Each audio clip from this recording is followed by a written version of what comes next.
The year was 1520.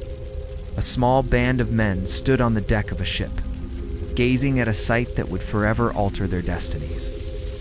The vast expanse of the Pacific Ocean lay before them, a testament to the infinite possibilities that lay ahead. Among them was a man named Ferdinand Magellan, a Portuguese explorer with a dream to circumnavigate the globe. But he wasn't just seeking adventure, he was embarking on a mission of utmost importance, one that would have profound implications for the world as they knew it. His goal? To find a direct sea route to the Spice Islands, a journey that would not only test his limits, but also forever change the course of history. For centuries, Europe had relied on land routes to access the exotic spices that adorn their dishes and perfumes. These routes, however, were fraught with challenges, often controlled by intermediaries who exploited their dominance. Magellan, along with Spain, saw an opportunity to break free from this dependence and control their own destiny. With 234 men and 5 ships, Magellan set sail on a daring adventure across uncharted waters. His journey took him through treacherous storms, uncharted waters, and encounters with indigenous peoples. But as his fleet approached the Philippines, disaster struck. Hostilities with local tribes resulted in the destruction of most of his ships and the death of many crew members. Magellan himself was wounded, and his dreams seemed to be slipping away. Despite the odds stacked against him, Magellan pressed on. On March 16, 1521, he reached the shores of Mactan Island, a place that would become synonymous with his name. There he encountered the fierce warrior Lapu, leader of the local tribe. On April 16, 1521, 2 groups clashed in a battle that would echo through the ages. Magellan's forces, though technologically advanced, were met with fierce resistance from the natives armed with bows and arrows. In the end, Magellan was mortally wounded, and his dream of circumnavigating the globe remained unfulfilled. Yet his journey had yielded remarkable results. One of his ships, the Victoria, successfully completed the voyage, returning to Spain with not only spices, but also news of the vast riches awaiting in the east. Magellan's legacy lived on, inspiring future explorers and conquerors to venture beyond the horizon. His death on Mactan Island became a pivotal moment in history, marking a shift in power and igniting a fervor for exploration and conquest that would shape the world forever. As the smoke cleared, a hush fell over the battlefield, broken only by the lapping of waves against the shore. The victorious Lapu raised his weapon high, a symbol of defiance against the forces of empire and colonialism. This seemingly obscure battle was a pivotal moment, a turning point that halted the advance of European colonization in the Pacific. The clash between Magellan's forces and the natives of Mactan was not just a physical confrontation. It was a clash of worlds, of cultures, and ambitions. Magellan, driven by the spirit of exploration and conquest, represented the burgeoning European desire for global domination. Lapu, on the other hand, embodied the resilience of indigenous cultures in the face of external threats. His victory was a testament to the power of unity, courage, and determination in the face of overwhelming odds. But the impact of this battle extended far beyond the shores of Mactan. It was a catalyst for change, a disruption of the status quo that reverberated across the Pacific. The news of Magellan's defeat reached Europe, shaking the foundations of the Age of Discovery. It served as a wake-up call, a realization that the path to global domination was fraught with challenges and uncertainties. Explorers and conquerors alike were forced to reevaluate their strategies. Acknowledging the strength and resilience of the indigenous peoples they encountered, the battle's significance lies in its ability to challenge conventional narratives. It reminds us that history is not a linear progression, but a complex tapestry woven with threads of triumph and defeat, ambition and resistance. In the annals of history, there are countless battles that have shaped our world.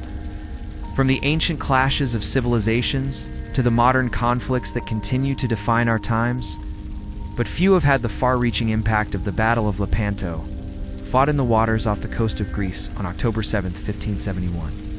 This monumental naval engagement pitted the Holy League, a coalition led by Spain and the Republic of Venice, against the Ottoman Empire. The stakes were high, as both sides sought dominance in the Mediterranean.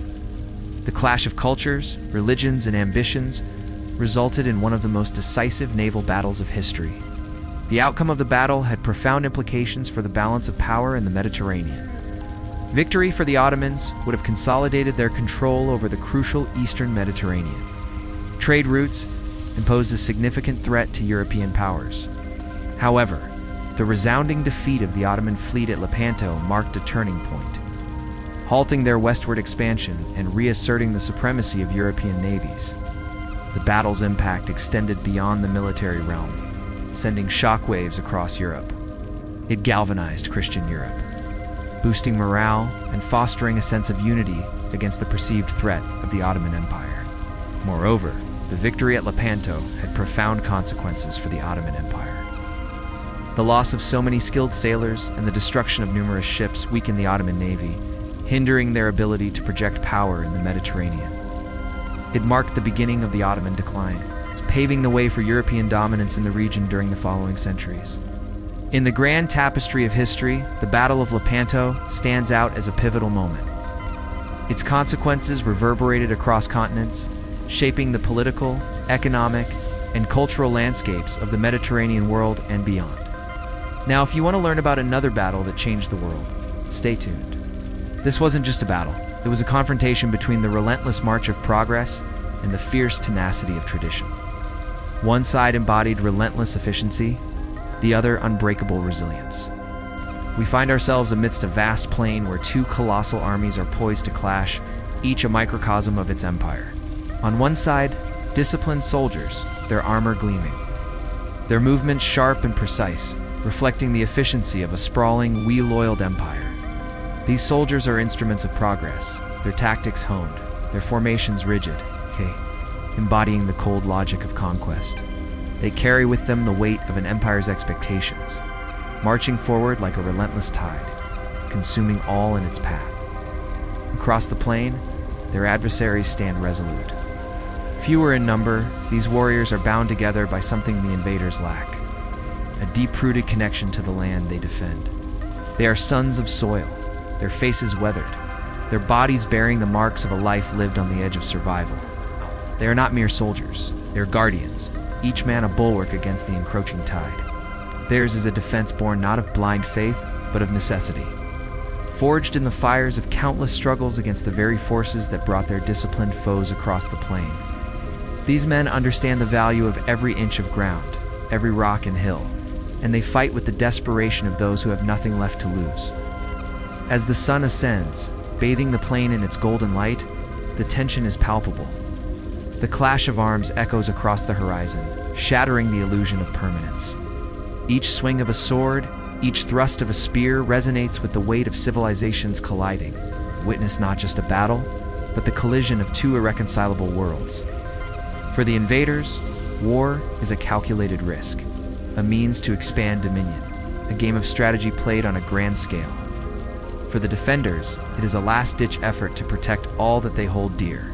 This is their home, their identity, their very essence, and they will defend it with every fiber of their being. Amidst the swirling chaos, we see a defender, his face streaked with grime and sweat, his armor dented but not broken. He stands firm, his shield a bastion against the onslaught, deflecting blows that would shatter lesser men. His comrades fall around him, but he remains an embodiment of unwavering tenacity. And then there is the invader, young, eager, his eyes reflecting the fervor of ambition. He fights with the confidence of youth, believing in the righteousness of his cause, convinced of his empire's superiority. But as the day wears on, his youthful arrogance gives way to the grim realities of war. He sees the ferocity in the defenders' eyes, feels the weight of their despair, and questions the cost of the empire's relentless march. Yet as the sun climbs higher, the battle rages on, a brutal ballet of steel and sinew, of courage and desperation. Neither side gives an inch, and as the hours pass, the consequences of this confrontation become clearer. This is not merely a battle, it is a defining moment. The outcome will echo across the ages, shaping the destinies of empires yet to come. And as the sun begins its slow descent, casting long shadows across the plain, the battle reaches a fever pitch. Both sides, bloodied but unbroken, dig deep into reserves of strength they didn't know they possessed. The invaders, sensing victory's grasp, redouble their efforts, pressing forward with renewed vigor. The defenders, their backs against the wall, summon every ounce of determination to hold the line. Yet amidst the carnage, amidst the clash of arms and the agonizing cries of the fallen, there is a profound stillness. It is the stillness of men contemplating the fragility of life, the preciousness of existence. For in the face of death, all pretense falls away. All superficial divisions dissolve. There is only the stark reality of survival. Who will emerge from this crucible? Will it be the Empire, relentless and efficient, or the defenders, tenacious and resolute? The answer lies on the field, in the heart of the storm, where men fight not just for land or resources, but for the very definition of their existence. As the tide of battle ebbed and flowed, each side pouring all they had into the grinder of war, a small figure moved through the carnage. Clothed in black, bearing no shield, he was an anomaly amid the steel and leather. The very picture of fragility amidst the raging storm. Yet it was he who commanded attention. Not because he wielded a mighty sword or drove back a charging horse, but because of what he carried in his hands. In his outstretched palms was a simple scroll, a fragile thing amid the cacophony of war. It contained a power that could sway the hearts of men. As the battle raged around him, the man in black raised his voice, reciting words that cut through the din of battle, weaving tales of courage, of honor, of sacrifice, and of hope. And as he spoke, something stirred within the ranks of the defenders. It was a flicker at first, a spark in the midst of despair, but it spread like wildfire fanned by the winds of war. Men who had fought blindly, fueled by duty and fear, lifted their heads. Those who had despaired of victory straightened their backs. And as the man in black's words echoed across the field, they remembered why they fought.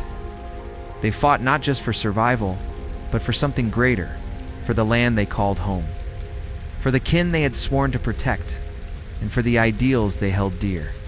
The Empire's forces, sensing the shift, redoubled their attacks. They knew that if the defenders broke, the war was as good as lost. So they pressed on, surging forward with renewed ferocity. But the defenders, their spirits rekindled, met each assault with a fierceness born of conviction. No longer were they a collection of soldiers, but an army, united not only in purpose, but in passion. And as the sun began its slow descent, casting long shadows across the field, it became clear that the tide had turned. The man in black, his voice hoarse from exertion, his face streaked with grime, raised his hands once more. And this time, his words were not of inspiration, but of command. He directed the flow of reinforcements, ordered the flanks to shift, and guided the ebb and flow of the battle, all without a moment's hesitation. His presence, once an oddity amid the brutal ballet of war, became a rallying point, a symbol of the resistance that the Empire had underestimated at their peril. The defenders, inspired by his calm amidst the storm, followed his directions with precision, turning what could have been a rout into a battle of attrition, slowly wearing down the invaders who had come expecting a swift victory. As the last rays of daylight faded from the sky, the man in black stood alone, surveying the field. The battle was not over, but the immediate threat had passed. Looking out at his men, their faces grim, their bodies weary, he knew that what had started as a desperate stand had turned into something more, testament to the power of unity and resolve.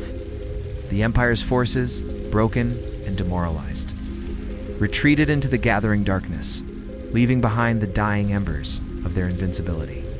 The man in black watched them go, his silhouette stark against the darkening sky, a lone figure of defiance in a sea of fading light. What's next? What will happen next? The biggest battle in the history of man has raged for 3 days. The battlefield had become a living nightmare, a canvas painted in dust, blood, and fire. By midday, both sides were drenched in sweat, their weapons dull with gore, their voices hoarse from shouting commands, curses, or prayers. The clash no longer felt like the elegant strategies drawn on maps by generals, but like two mountains grinding against each other, crushing everything caught in between. And yet, amid the horror, patterns emerged, and it was in these patterns that destiny revealed its hand. The Empire's commanders, furious at the disruption of their carefully rehearsed maneuvers, sought to regain control with overwhelming force. They ordered their cavalry to circle wide once more, hoping to break through the defenders' flanks before exhaustion eroded the last of their resolve. The thunder of hooves rose again, a sound that echoed like an approaching storm. Spears lowered, banners whipped in the scorching wind. The riders surged forward, confident that sheer speed and power would tear the defenders apart this time. But the defenders were waiting. They had studied this tactic, had bled from it earlier, and now they had prepared an answer. Hidden among their lines were rows of spearmen, crouched low, shields braced, tips angled like a forest of death. As the cavalry charged, the earth trembling beneath their weight, the defenders held their ground. You can imagine the moment of collision, the shattering impact, as horses impaled themselves on iron. Riders hurled screaming into the dust, the momentum of the charge dissolving into chaos. Those few who broke through found themselves trapped, encircled by soldiers who hacked them down with grim determination. The cavalry that had once been the pride of Empire now lay broken, scattered across the field like shattered glass. The failure of this charge rippled across the battlefield. Empire's infantry, already strained, saw their flank falter and their morale waver. Defenders, emboldened by the sight, pressed forward with renewed fury. For a brief, electrifying moment, it seemed possible that the unthinkable might happen, that the smaller, outnumbered force could drive the conquerors into retreat. The cry of victory spread through their ranks, and men who moments earlier had fought merely to survive now fought with the fire of destiny in their veins. Yet battles of this scale are never decided in moments alone. The Empire had reserves still, and though shaken, their commanders did not yield. Fresh cohorts were hurled into the breach, their shields clashing, their voices rising in disciplined chants meant to restore order and crush defiance. The defenders, exhausted from hours of fighting, suddenly faced a new wave of enemies. The ground, slippery with blood, turned every step into a struggle, and weapons grew heavy in arms that had long since lost strength. The momentum they had seized began to falter as exhaustion spread like a plague through their ranks. The defender's general knew the danger. From his vantage point, he could see his men wavering, the line bending under pressure. If it broke, all would be lost.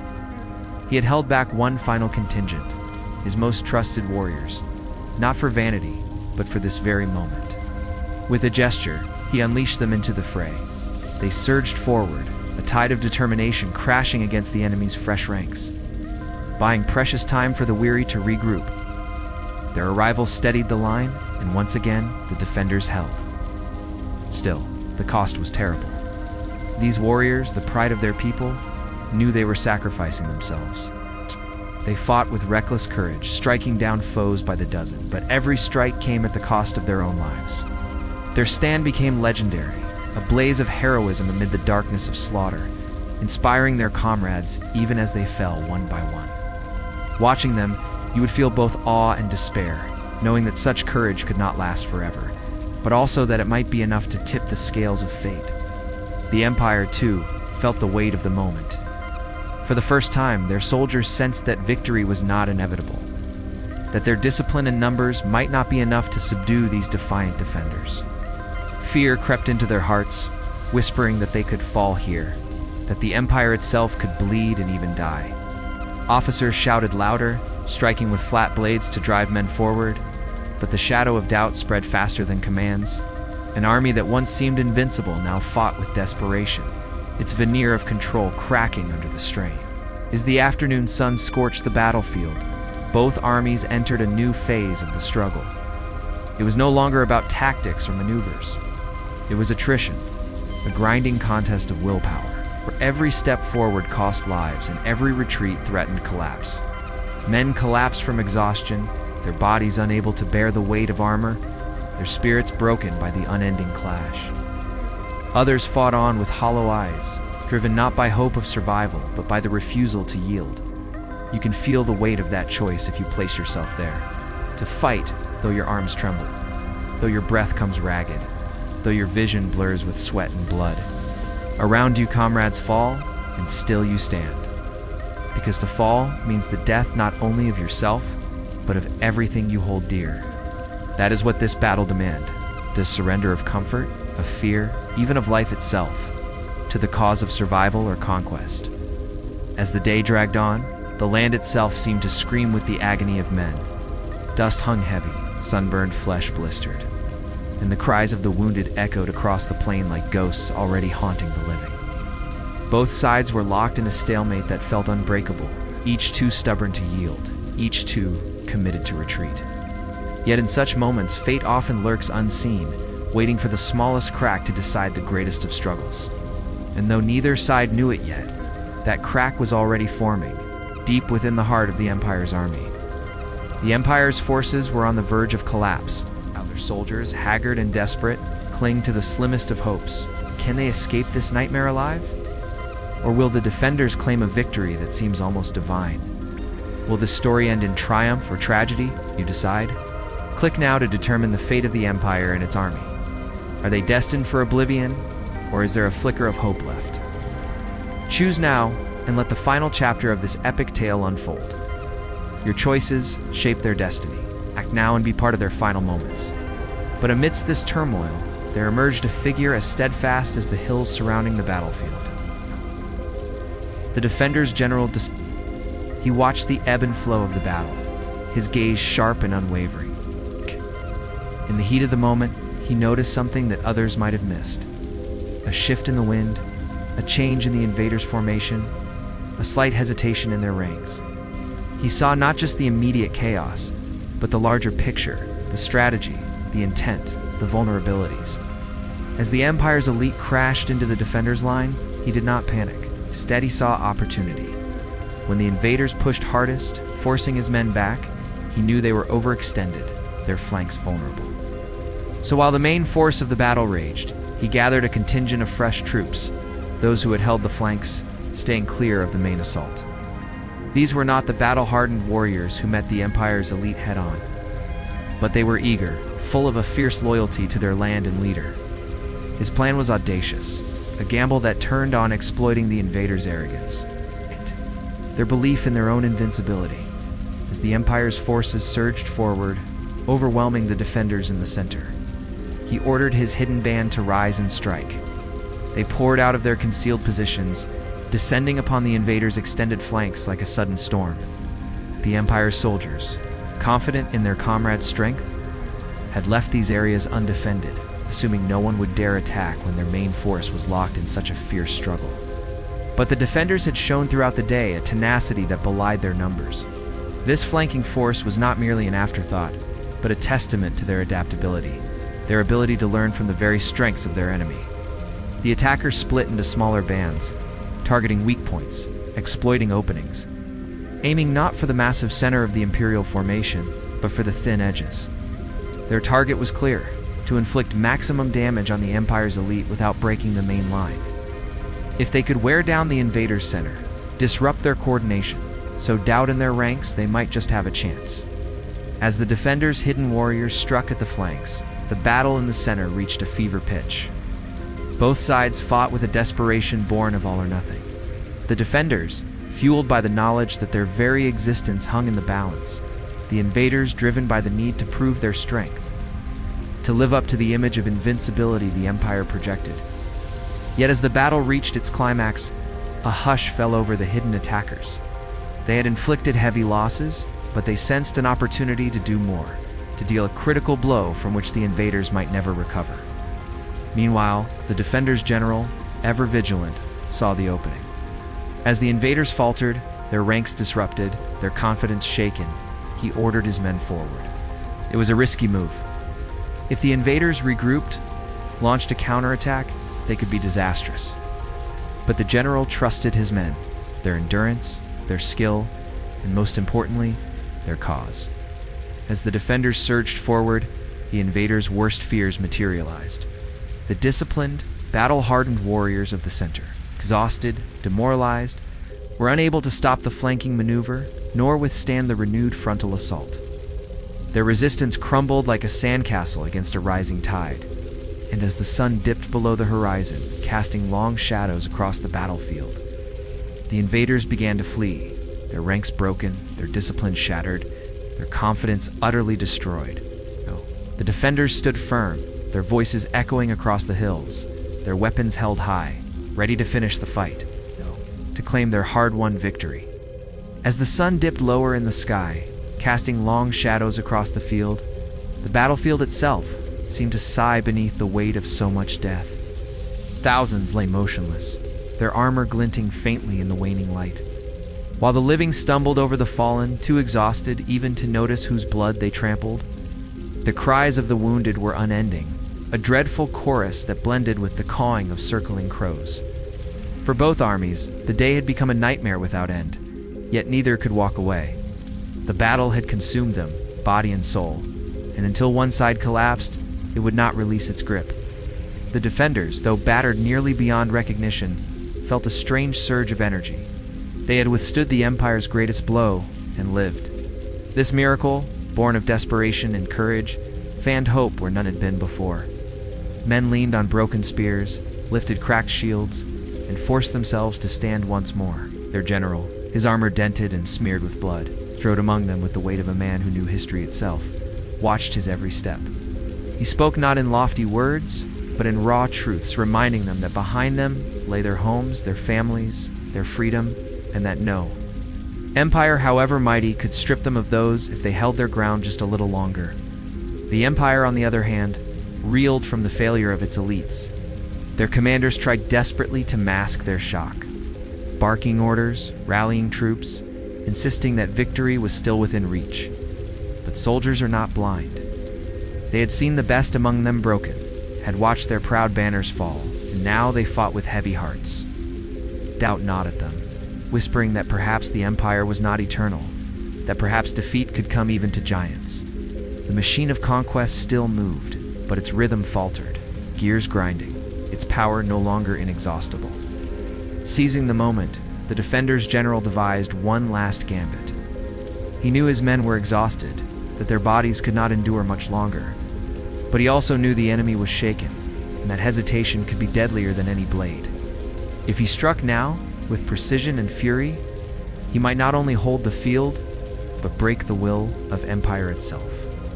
His eyes scanned the battlefield, searching for the fault line that would shatter the enemy. And then he saw it. The Empire's center stretched thin, struggling to maintain cohesion after hours of unrelenting combat. The order was given. With a cry that split the dusk, the defenders surged toward the center of the enemy line. It was madness, perhaps even suicide, but it was the only chance left. They hurled themselves forward, every muscle screaming, every wound burning, yet every heart afire with the knowledge that this was their moment. The ground shook beneath their charge, and for a heartbeat, the Empire's soldiers hesitated. That single heartbeat was enough. The defenders crashed into them like a storm, shields slamming, blades cutting, voices rising in a roar that seemed to shake the heavens. The Empire's line buckled. Officers shouted frantically, striking their men to hold fast, but momentum had shifted. The defenders drove wedge after wedge into the formation, splitting it apart, tearing it into fragments that could no longer fight as one. Panic spread like wildfire, soldiers breaking ranks, some fleeing, others fighting without direction. The once mighty center of the Empire's army, the very spine of its power, began to crumble beneath the relentless assault. You can imagine the scene. Dust rising in choking clouds, men screaming as they fell, banners collapsing into the dirt. The defenders, though half dead with exhaustion, fought like demons unleashed, hacking their way forward with grim determination. Their general at the forefront led by example, striking down foes with every step, his presence igniting courage in those around him. His men would have followed him into the jaws of death itself, and in many ways, they did, for the cost of this charge was staggering. Entire companies vanished into the maw of battle, their sacrifice buying the inches that pushed the enemy closer to collapse. The Empire's commanders, desperate to salvage control, hurled their remaining reserves into the breach, but it was too late. The fracture had become a flood. Units that had once stood shoulder to shoulder now fought isolated, cut off, surrounded. Men who had sworn loyalty to the Empire dropped their weapons and fled, only to be cut down as they ran. The field that had begun the day as a Stage 4 Empire-esque triumph had turned into a graveyard of its ambition. Still, victory did not come easily. The defenders paid dearly for every step, their ranks thinning with each assault. Friends fell beside one another, names cried out only to be swallowed by the roar of battle. For the defenders, this was not a glorious triumph, fit with survival carved in blood. And yet, for all their losses, they pressed on, driven by something greater than themselves. They were no longer merely fighting to resist, they were fighting to change the course of history. As the sun sank toward the horizon, painting the sky with streaks of crimson, both armies knew the end was near. The Empire's strength was spent, its once proud formations scattered, its commanders shouting into the void. The defenders, though broken and weary, sensed victory within their grasp. Their cries grew louder, their strikes harder, fueled not by muscle but by spirit, by the realization that they were about to achieve the impossible. By twilight, the field belonged to no one. It was a wasteland of corpses, of shattered weapons, of silence broken only by the moans of the dying. Yet amid the ruin, one truth emerged clear as the setting sun. The defenders still stood. They had not only resisted, but had driven back the might of empire. Against all odds, against all reason, they had won. And with that victory, the world itself shifted. The empire that had once seemed unshakable now staggered, its aura of invincibility shattered. The defenders, once thought doomed, now held the mantle of destiny. The consequences of this day would ripple far beyond the battlefield, reshaping borders, ideas, and the very fabric of history. Though the cost had been almost unbearable, the outcome was undeniable. The world would never be the same again. The sun dipped below the horizon, staining the sky with hues of dying embers. Ashen light stretched, distorted and broken, across the bloody battlefield, painting grotesque shapes on the faces of the dead. Night had come, but it brought no respite from the horrors of war. The clash of steel continued, a mournful symphony to the dance of death. Throughout the day, the defenders had held their ground, defying the Empire's attempts to break through their lines. As shadows grew long and twisted, they stood firm against the onslaught of the night. Both sides were exhausted, their bodies battered, their spirits bruised. Yet neither would yield. For both, this was more than a battle. It was a statement, a testament, a fight for survival, for pride, for destiny. Scattered and bleeding, they were forced to form ragged defensive circles around their camp. Many were green, untrained levies, but they fought with the desperation of those who had nothing left to lose.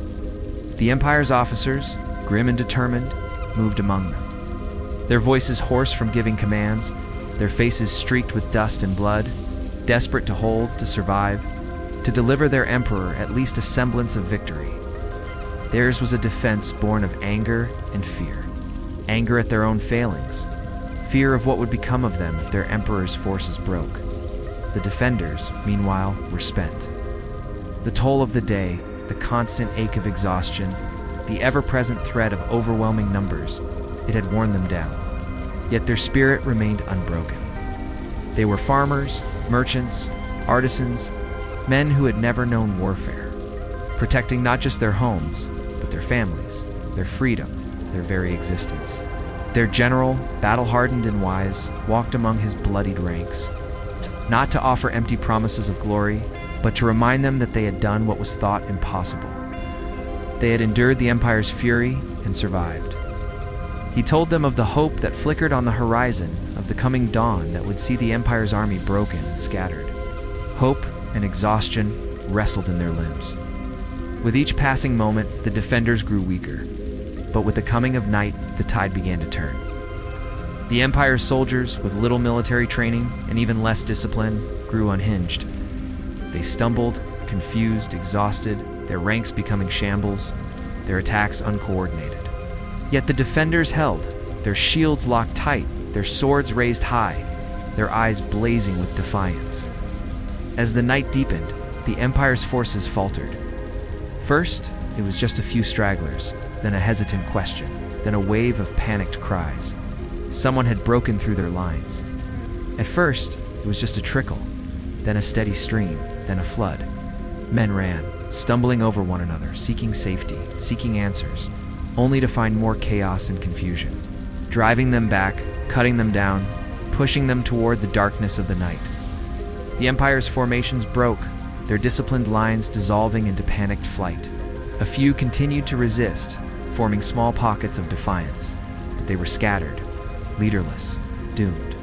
They had tasted blood, the heady, metallic scent of battle, and their spirits soared. They fought with the frenzy of those who have nothing left to lose, their attacks fierce, their movements desperate, their wills unbroken. The Empire's soldiers, once proud, once invincible, were driven back, falling victim to exhaustion, panic, and despair. As the night reached its climax, the defenders found themselves on the brink of victory. Before them stretched the remnants of the Empire's forces, broken, demoralized, defeated. The long, hard struggle had taken its toll, leaving them battered, bruised, and aching. But within their weariness burned a fierce determination, a refusal to surrender, a will to survive. The morning mist clung to the field like a shroud, hiding the horrors it concealed. But as the sun climbed higher, it unveiled a scene almost too terrible to behold. Where yesterday two great armies had clashed, now lay a macabre tableau of defeat and despair. Across the expanse of what had once been a battleground, the banners of the Empire fluttered listlessly in the breeze, stained crimson by the blood of thousands. Broken pikes lay strewn about like fallen soldiers, their splintered points aimed accusingly at the sky. Here and there, a discarded helmet glinted dully in the sunlight, bearing silent witness to the valor or terror of the men who had worn them. The air, thick with the stench of death and decay, was a heavy blanket stifling any sound of celebration. Instead, a profound silence blanketed the field, broken only by the mournful cry of crows.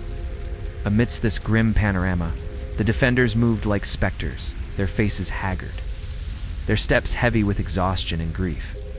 Many bore the grime of battle still caked upon their armor, their weapons dulled with the blood of the slain. Some wept openly, kneeling beside the corpses of loved ones, their sobs echoing the lament of the battlefield. Others, their eyes vacant, stared sightlessly into the distance, unable to comprehend the immensity of their victory and their losses. For the defenders, this was a triumph unlike any other, forged in the fires of adversity, tempered by sacrifice and sorrow. Yet amidst the horror, there was pride.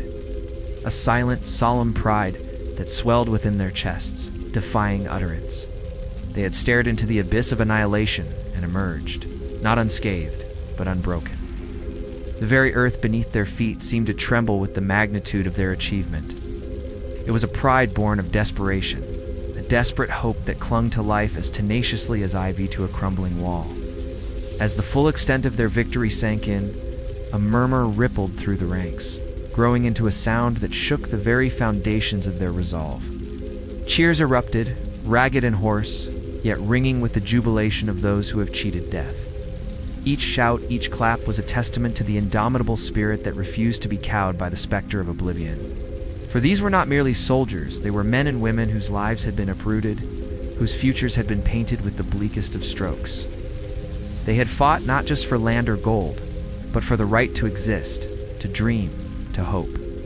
But as the din of celebration gradually subsided, replaced by the somber reality of their losses, the true depth of their achievement settled upon them like a shroud. The cost of victory weighed heavily upon their spirits, casting long shadows over their triumph. For every joyous outburst, every clap of hands, every foot stamping in valor, there were a dozen stricken faces, a score of tearful whispers. In the aftermath of battle, they had indeed triumphed, but it was a triumph soaked in the blood of their kin, a victory that had exacted the dearest of tolls. Amongst them, one man stood apart, his gaze fixed and unyielding. He was their general, their leader, the man who had rallied them in the darkest hours, who had pointed them toward the faint glimmer of hope when all seemed lost. Now, his face etched with weariness and grief, he surveyed the scene before him, his heart heavy with the burden of command. He saw not just the glory of victory, but the grim specter of the losses they had suffered. For him, this triumph was a double-edged sword, a victory that cut deep into the soul. And so, as the sun began its slow descent, casting long shadows across the field of battle, the defenders stood amidst the ruins of war, their spirits a mixture of elation and despair. They had won, yes, but at what cost? The victory was theirs, yet it rang hollow in the face of their sacrifices. It was a bittersweet triumph, a testament to their tenacity, their courage, their unbreakable will. Yet it was a victory that carried with it the weight of ages, a burden they would bear for the rest of their days. The smoke is cleared, the roars of battle silenced, leaving an eerie calm over the battlefield. The only sound now is the rustle of the wind through the tall grasses and the distant murmur of a stream. Above, the canopy of stars glitters, seemingly oblivious to the events that have unfolded below. In the soft glow of starlight, the landscape seems almost peaceful, a stark contrast to the carnage that painted this ground just hours ago. Here and there, a lone figure stirs, a soldier raising his head from his makeshift shelter, blinking away the remnants of sleep. As the first rays of dawn begin to touch the horizon, painting the sky in hues of rose and gold, the survivors emerge from their hiding places, weary, wounded, yet unbroken. On one side, a handful of weary warriors, their armor dented and blood-stained, stand amidst the smoldering remnants of their camp. Their numbers are dwindling, their faces etched with exhaustion and grief. Opposite them, a similar tableau unfolds. A small band of soldiers surveys the wreckage of their shattered formation, banners trampled in the dust, their weapons scattered around them. Their ordeal has been no less harrowing, their losses no less profound. As the sun climbs higher in the sky, the magnitude of their confrontation sinks in. Both sides had come as conquerors, hungry for land, for power, for glory. But now, in the aftermath, they find themselves locked in a stalemate, neither strong enough to claim a decisive victory. The battlefield, now silent beneath the stars, is more than a place of death. It is a monument to transformation. Here, the clash of armies was not only about territory or conquest, but about the very trajectory of humanity. The outcome did not simply crown victors and bury the defeated. It reshaped the destiny of nations, altered the flow of ideas, and forever changed the balance of power in the world. For the Empire, the ramifications of this draw are profound. Their undefeated reputation is tarnished, their meticulously crafted facade of invincibility cracked. The echoes of this battle will reverberate across their vast domains, shaking the very foundations of their power. Whispers of doubt, once hushed, will now become open murmurs, chipping away at the bedrock of their authority. And then there are the defenders, those who stood against the tide, proving that with unmatched bravery and unity, they can withstand even the mightiest of foes. Their victory did not erase their pain. It did not bring back the thousands who fell, but it gave their sacrifice meaning. It turned suffering into legacy, blood into foundation, and despair into triumph. From this day forward, their names, though many lost to history, became part of something greater. The testament that freedom, when fought for with everything one has, can prevail. Word of their heroic stand will travel on the winds of change, carrying with it the embers of revolution. Other nations subjugated and yearning for liberation will catch fire, their own flames fanned by the tales of valor and resilience. As the centuries roll by, historians, poets, and storytellers will gather, each adding their own verse to the epic poem of this day. They will see it as the moment when the tide turned, when destiny itself seemed to pause, waiting for the outcome of men locked in mortal struggle. And they will agree. The world we know was born here in fire, in steel, in the cries of those who refused to bow. This was not just a battle, it was a crucible where fearsome empires cracked and reformulated, where reputations were forged and myths were shattered. It was a clash of arms, yes, but also a collision of wills, a contest of ideologies. It was a war of attrition that tested not just endurance, but the very soul of nations. In the end, what does it mean to win such a battle? Is it the land claimed, the treasure seized, the prisoners taken? Or is it the intangible shift in perception, the altering of destinies that occurs when one side refuses to accept defeat? So the sun sets on this day, not to a victor's fanfare, but to the solemn quiet of contemplation. The battlefield, now a tapestry of shadows and starlight, holds its breath. For in this moment of stillness, the true cost of war, the heavy toll on both victor and vanquished, hangs in the balance. As darkness falls, the echoes of battle fade into legend. The cries of the fallen, the clang of steel on steel, the roar of war cries, all hushed into the embrace of night. Only the stars remain, silent witnesses to the drama that unfolded beneath their gaze. This is a story of loss, of unimaginable sacrifice, of dreams cut short and futures stolen. But it is also a story of defiance, of courage that echoed across the ages, of the unbreakable spirit of those who dared to dream of a better world.